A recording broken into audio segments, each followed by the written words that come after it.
Hi there, welcome to this misty morning. I'm going to have a wander around and see if I can find anything to photograph.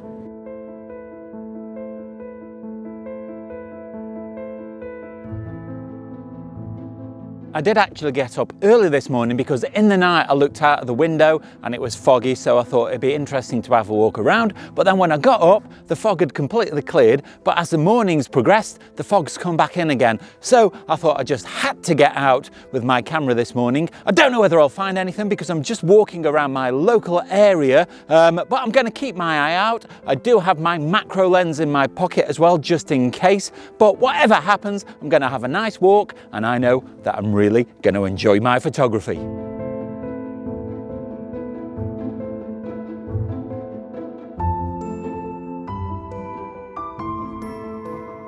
Just before we get started, I want to say a great big thank you to Tony Blake for clicking the super thanks button. And if this is your first time visiting the channel, then also don't forget to click like, subscribe and the bell notifications. So sit back and enjoy the video. We've also had a really hard frost overnight, and so everything is white over the leaves and the grass at the moment. And I've found these plants here at the side of a pond that are very white with frost. And so what I've done is I've tried to isolate them against a darker background to take their photograph. Now there were just a few stalks sticking up that were just spoiling the photograph, so I've just moved those carefully to one side. I think the plants are dead anyway, so I've not really done any damage, but it just improves the image and saves any distractions entering the frame.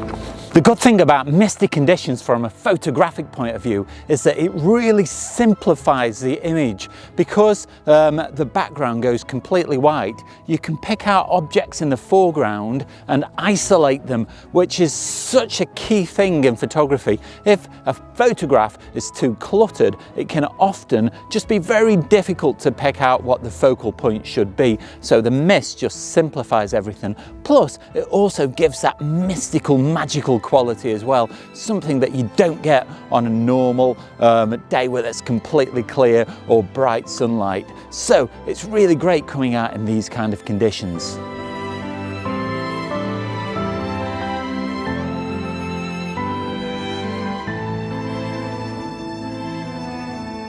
Now ideally what I'm looking for is a lone tree that I can set apart from everything else. At the moment I've taken these trees here in the background, but there's quite a few of them and I'm not sure how well it works. I've tried one with the trees central in the image, and then I've lowered the trees right down to the bottom to give lots of space at the top. Those kind of images are always quite useful because you can put text in that kind of space should you want it for a thumbnail or just want to explain things in a video. So it's always worth taking those kind of things just in case.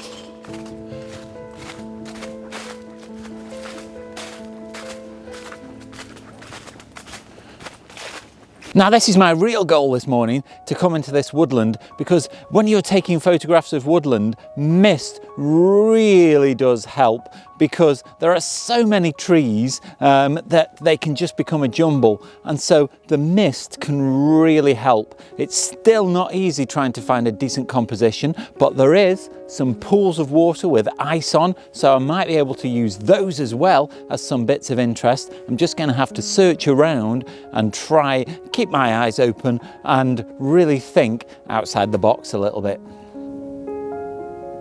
So I'm really spoilt for choice in this area here, but I have found a piece of ice on this wet area just here that's got some interesting trees growing out of it. So I've used those as the foreground interest, and then the wet area goes off into the distance and the mist. And so you've got some trees in the background, but I think just down here, this bit of ice acts for a really good foreground interest. Now what I've done is I've exposed for the highlights because I don't want to blow out any of those, because I do know that I can lift the shadows when I get back in the computer. So that's always worth thinking about. If I was to do the opposite and make sure that the foreground was really well exposed, I could end up blowing out the highlights, and then I'm never going to recover those.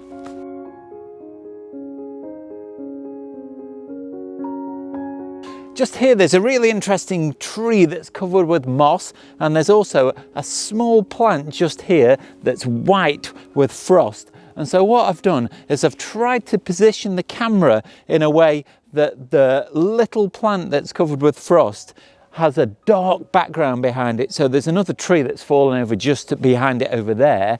And then I've tried to angle this tree with the moss on it so it makes some kind of diagonal in the frame as well, just to try and make the composition a little bit more interesting, a little bit like it's been thought about. That is the difficulty when you're in woodland, because the trees are so haphazard and random. What you have to do is try and spot some kind of order in all of the jumble to make a good photograph.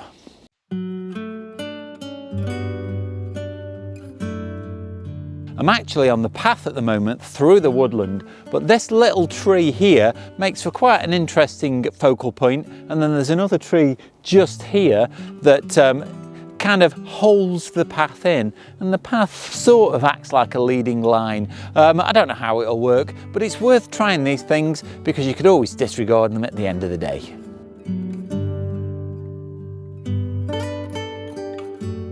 Now it's really important to try different focal lengths. I've tried a shot here of a silver birch and I've zoomed in to just over 50 mil, but what that does is it compresses the background and it cuts out a lot of distraction. When it's completely wide at 24 mil, we've got the sky in, we've got extra bits and bobs, and I just don't think the shot is quite as effective. But you let me know what you think.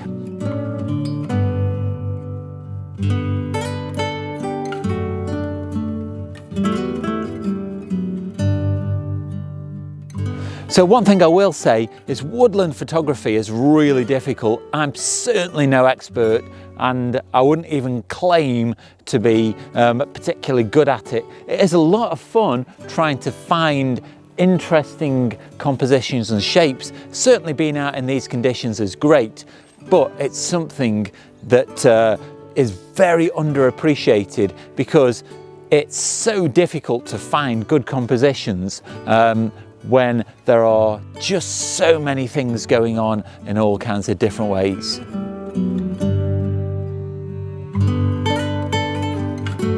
I'm about to leave the woodland and I think I've got some okay shots. I don't think there's anything spectacular, but I'll let you be the judge of that. But it does go to show that if you're taking photographs in woodland, it's very difficult, and it's probably worthwhile scouting the woodland in good conditions and finding some really good specimen trees that are really interesting, that would look good when it is foggy like it is today, because just wandering around aimlessly is probably not the best plan. Now I think I have found some interesting things today, but with a little bit more forethought I could have gone to a certain location in these conditions. Now that being said, what I'm going to do now is I am going to go to a location that I've used before, where I know there are some lone trees in the middle of a field, and so I'm going to try and take some shots of those again just to finish out the video.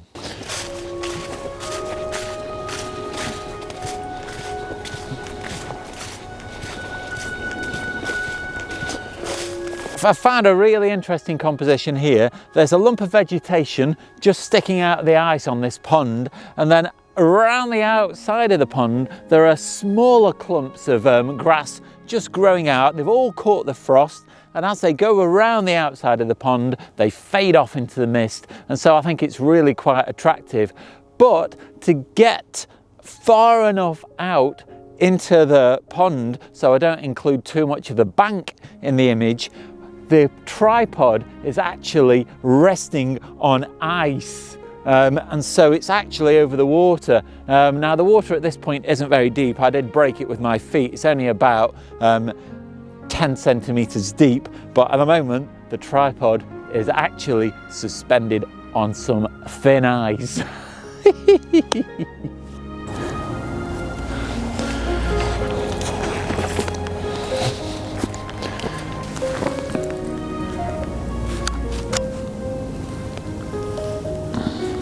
It does just go to show that having good locations in mind is really important, because you can revisit them when the conditions are right. Now today the conditions are not bad here, because these trees here are in the middle of a field, and so they can be isolated completely from the background because of the fog. Now the conditions are nowhere near as good as when I came last time, and what I'll do is I'll put a link to that video just up here so you can go and check that out, because on that day I also got the sun coming through the mist behind the trees, and so as well as the mist I got a beautifully lit up sky as well, that had got lots of colour. At the moment it's very monotone and won't be anywhere near as vibrant as the images I got last time. But what I'll do is I'll leave you with some of my favourite images from the morning, including these and any others that I particularly like.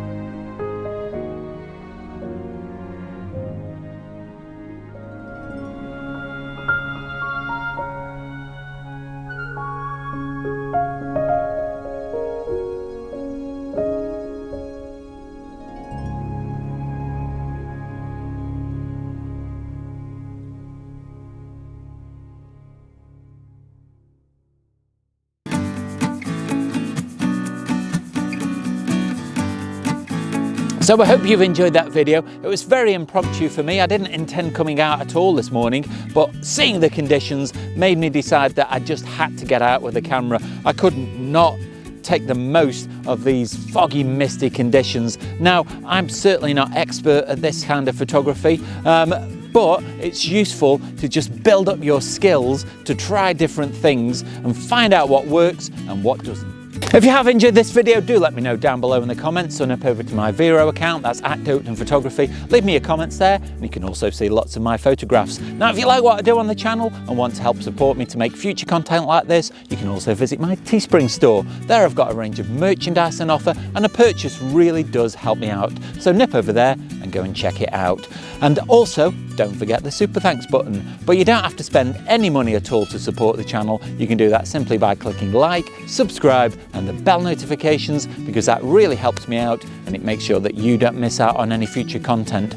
Watch out for next week's video. That goes live on Sunday. In the meantime, you can go and check out this video just up here. But all that's left now is to say, stay safe, and I'll see you soon.